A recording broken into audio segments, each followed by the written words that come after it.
6:36 the time. It's the taboo no one really talks about at work. How much do they earn? So how comfortable would you be about sharing the details of your wage with your colleagues? Well, yesterday, an ex-employee of Google did just that when she released a spreadsheet displaying the salaries of her former co-workers, which they had voluntarily given to her. But is this a good idea? We've been finding out what some of you think. Sometimes it's quite harsh because there's younger people who do the exact same job as you. You're earning £2.50 less an hour, and they're just as good, if not sometimes better at the job. So, especially with taxing, people kind of get a little bit jealous. So I just kind of keep myself to myself, and you're better off just not letting anybody know what you earn. I'm not bothered if people want to know how much I earn for what I do. It doesn't bother me. It's got nothing to do with other people, really, has it? It's down to an individual. Particularly if you have a good salary, I think people will probably tend to not want to talk about it even more because people might begrudge it. You don't want to brag and you don't want to be embarrassed either. I think it's a bit of an English thing, keeping your cards close to your chest. So lots of different views on whether they want to say or not. Joining us in the studio, Derek Burton, who's co-founder of Cougar Automation, a company that has transparency over its salaries. Luke Hildyard from an independent think tank which advises on issues of pay. So let's do this straight away. Are you both prepared to say how much you earn?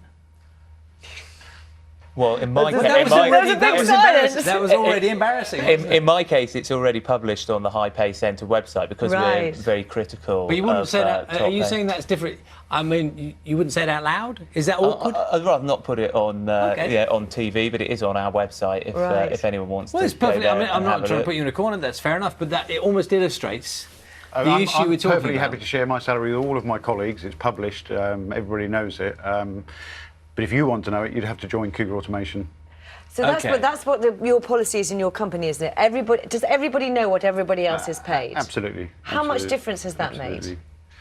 Do you know, pay transparency is just one example of complete trust, openness and transparency across the whole business. So by the time we came to do it, it just seemed like one small incremental step. And you know what? I think people just shrugged their shoulders and said to themselves, yeah, that's very Cougar. It's removed it completely as a topic of gossip and speculation. And people just get on with it. And can you say hand on heart that it hasn't caused... I mean, I guess in a way, it's when it starts that the potential for problems is there.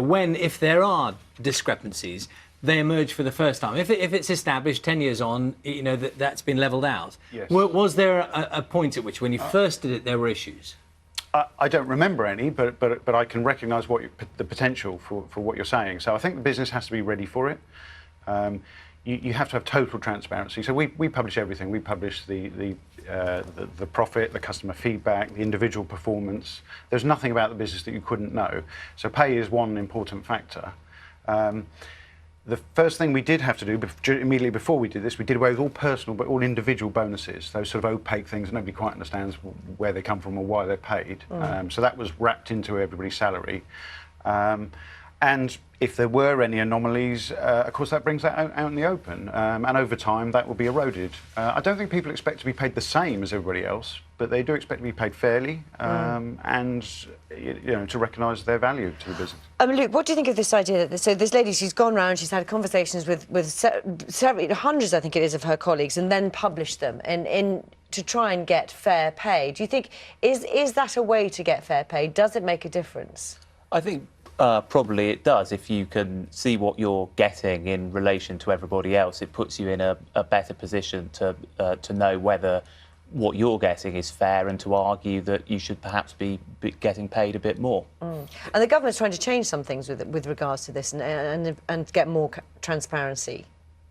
Yeah, that's right. On gender-related issues, what we've also argued for is that the government should be publishing or forcing employers to publish a pay ratio between the highest paid employee and the average worker.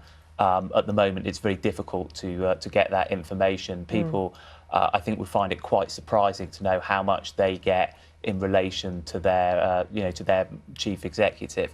The ratio of FTSE 100 company, for example, has gone up from being about 20 to 1, the CEOs, the average worker in the early 80s, to 50 or 60 to 1 in the 90s, to about 150 to 1 today.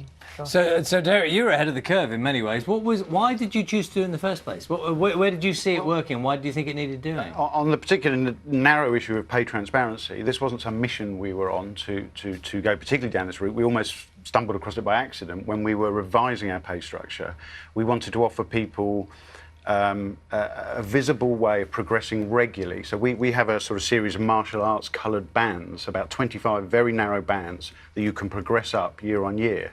The traditional way that we used to have was we had a sort of junior engineer, an engineer, a senior engineer, and you're lucky if you had a promotion every 10 years or so. So that's where we started. We wanted to get a series of much more narrow bands, and the pay transparency sort of fell out of that and fitted with our already very open culture.